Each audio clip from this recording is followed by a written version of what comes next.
Good morning बच्चों। उदया institute online class में आपको संस्कृत सब्जेक्ट संस्कृत क्लास 4 प्रकरण टॉपिक स्वामी विवेकानंद षष्ठः पाठ है। आइए इसका आदर्श वाचन करते हैं, तत्पश्चात व्याख्या स्पष्ट करेंगे। आधुनिक भारतस्य निर्माण कर्तुः युग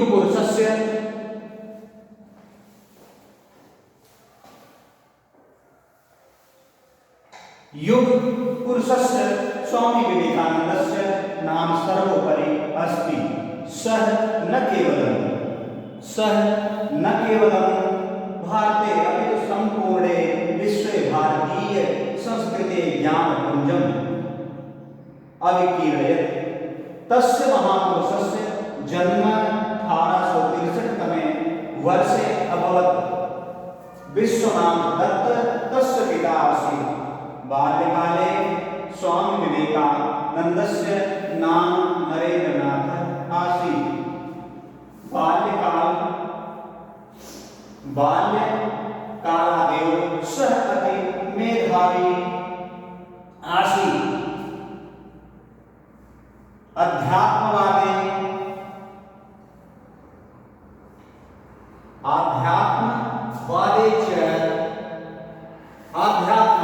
च तस्य महती रुचि आसीत्। नरेन्द्र यदा स्नातको अभवत् तदा तस्य पिता परलोक गच्छत्। एकदा एकस्यां सभायां सः रामकृष्ण परमहंसः महोदयस्य स्पर्शं माधिगत्य समाधिस्थो अभवत्। तस्यैव गुरुः च स्पर्शेन तस्य समाधिः समाप्तो अभवत्। तस्मात् क्षणादेव नरेन्द्र तं स्वगुरुः अमन्यत। तपः च आरभत। गुरोः आध्यात्म रहस्यम् अधिगम्य सः संन्यासमार्गम् अगृह्णात्। स्वामी विवेकानन्दः गुरोः आज्ञानुसारेण सम्पूर्णे भारतदेशे अभ्रमत्। भारतीया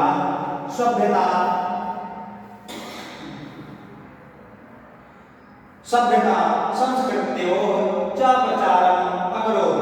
1893 तमे वर्षे अमेरिकादेशे शिकागो नाम्नि विश्वधर्मसम्मेलनम् अभवत्। तस्मिन् सम्मेलने सः भारतस्य प्रतिनिधित्वम् अकरोत्। सम्मेलने विवेकानन्दः स्वभाषणम् आरब्धवान्।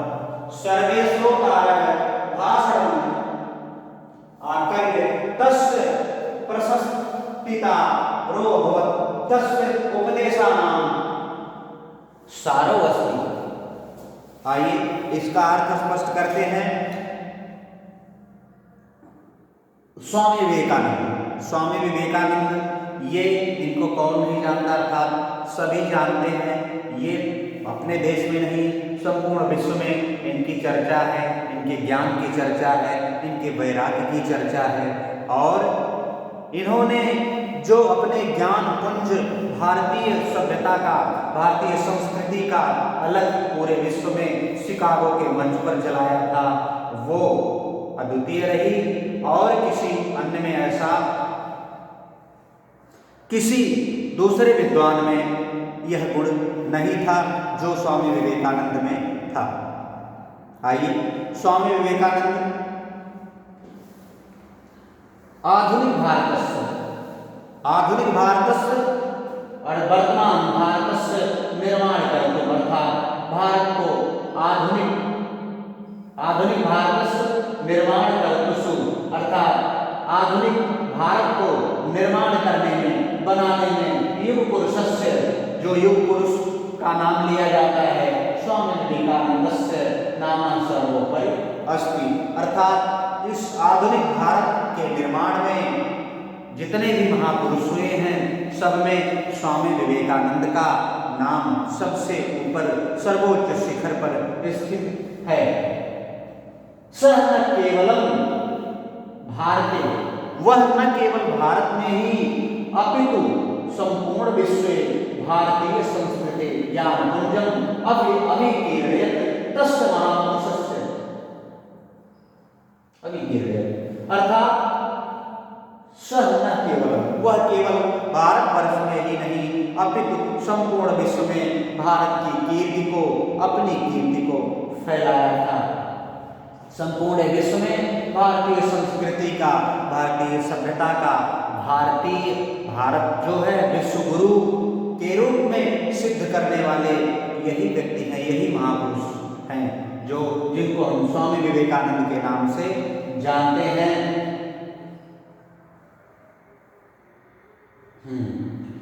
बाल्यकाले स्वामी विवेकानंदस्य नाम, बचपन में स्वामी विवेकानंद का नाम नरेंद्र नाथ है आसीत। अर्थात इनके बचपन का नाम नरेंद्र नाथ था। इनके बचपन का नाम नरेंद्र नाथ था। बाल्य कालादेव सह अति मेधावी आसीत। बचपन के समय में अर्थात बचपन से ही ये बड़े कुशाग्र बुद्धि के मेधावी और बड़े ही बुद्धिमान थे। आध्यात्मवादे तस्य महती रुचि आसीत।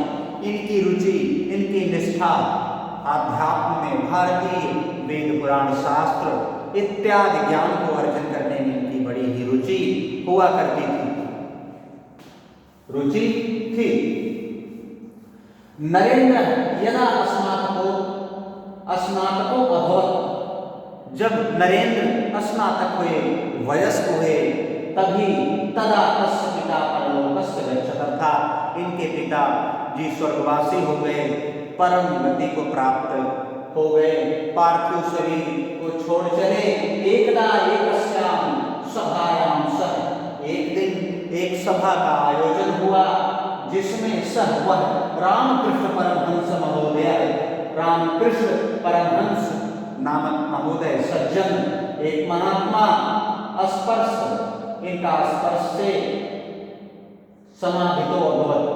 इनके स्पर्श एक दिन रामकृष्ण परमहंस ने स्वामी विवेकानंद को स्पर्श कर दिया, सिर्फ छू दिया। इससे ही, छूने से ही वो ऐसा कहा जाता है वो समाधिस्थ हो गए, अर्थात समाधि में लग गए, तपस्या में लग गए।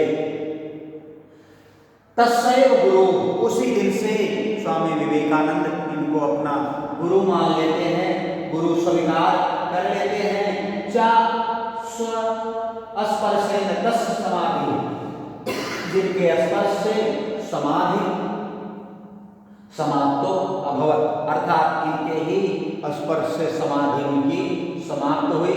तस्मात् क्षणादेव नरेंद्र है, तभी उसी क्षण, तस्मात् क्षणादेव उसी क्षण नरेंद्र उस बालक नरेंद्र तम फह गुरु, उनको अपना गुरु मान लेते हैं। अमन्यता है तपश्चा, और तप आरभत गुरु की आज्ञा से तप और तपस्या करने लगते हैं। आध्यात्म रहस्यम, और आध्यात्मवाद के रहस्य को, जो ज्ञान छुपा हुआ है, जो ज्ञान प्रकृति में खोया हुआ है, जिसकी तलाश में योगी संत महात्मा पुरुष नित्य अनवरत पूजा अनुष्ठान तपस्या करते हैं, उस ज्ञान को प्राप्त करने के लिए स्वामी विवेकानंद तपस्या करने में लग गए। संन्यास मार्ग, अपने गुरु के आदेशानुसार वो संन्यास मार्ग का चुनाव किए, अर्थात अपने जीवन को सन्यासी बना देते हैं और अविवाहित रह करके ब्रह्मचर्य व्रत धारण करके जीवन पर्यंत देश की सेवा के लिए लग जाते हैं। उस समय हमारा देश अंग्रेजों के अधीन अधीनस्थ था और यहाँ की जनता, यहाँ के लोग इतने परेशान थे, इतने भूख से व्याकुल हुआ करते थे, इतनी सारी समस्याएं थी, वह उनको प्रत्येक दिन सोचने में विवश करती थी और उन्हीं के कल्याणार्थ ये कुछ नई नई युक्तियों को सोचा करते थे। संन्यास मार्गम अग्रहणात् अर्थात संन्यास मार्ग ग्रहण करके इन्होंने भारत को आगे बढ़ाने का प्रयास किया।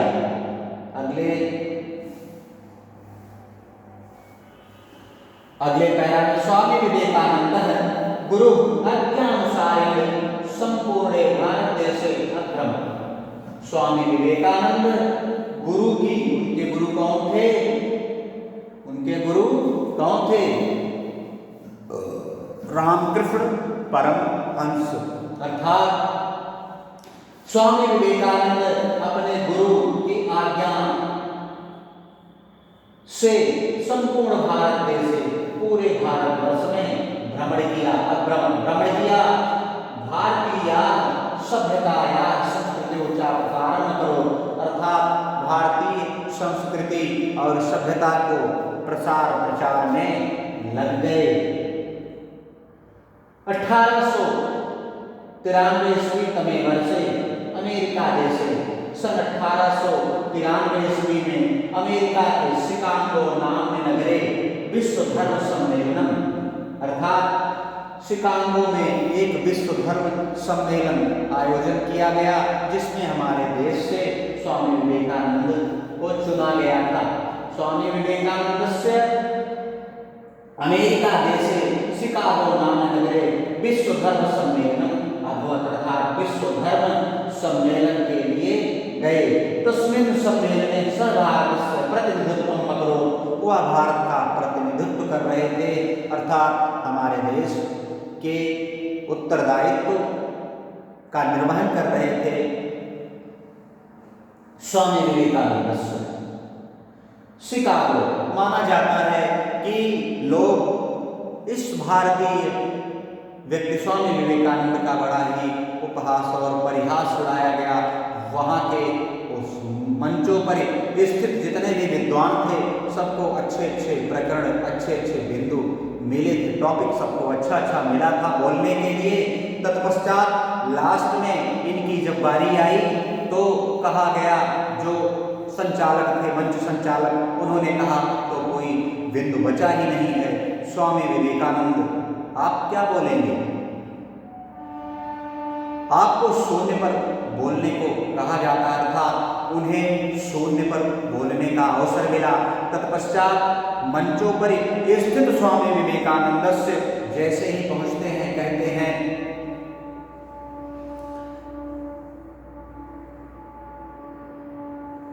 कि अमेरिका के भाई और बहनों, आपको प्रणाम, आपको साधुवाद। स्वामी विवेकानंद से अमेरिका देशे शिकागो नाम नगरे विश्वधर्म सम्मेलनं तस्मिन् सम्मेलने सहभागस्य प्रतिनिधित्वम् अकरोत्। सम्मेलने विवेकानंदस्य स्वभाषणम् आरब्ध। उनके भाषण से प्रभावित होकर के, उनके भाषण से प्रभावित होकर के वहाँ की जनता बड़ी ही प्रभावित हुई और इनका सम्मान और स्वागत। कहा जाता है कि दूसरे देश में ज्ञान से बड़ा कोई मित्र नहीं होता है। अपने देश में तो आप धन या आपको हर कोई पहचान सकता है, लेकिन परदेश में आपके पास अगर ज्ञान है, विद्या है, तो ही आपका सम्मान होता है। स्वामी विवेकानंद हमारे देश के ऐसे मेधावी, ऐसे युग पुरुष, ऐसे महत्वाकांक्षी व्यक्ति थे जो किसी अन्य में ऐसा नहीं देखा जाता। कहा जाता है कि स्वामी विवेकानंद से 4 जुलाई 1902 तमे वर्षे अयम दिव्य पुरुषः पंचतत्वं गतः, अर्थात ये अपने पार्थिव शरीर को 4 जुलाई 1902 में बड़ी ही अल्पायु में पार्थिव शरीर को त्याग कर दिया।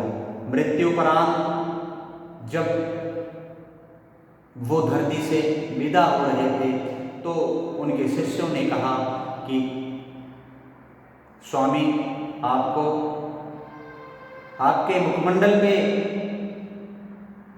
ऐसी रेखाएं दिख रही हैं जो चिंता स्पष्ट करती हैं, इसका क्या कारण है?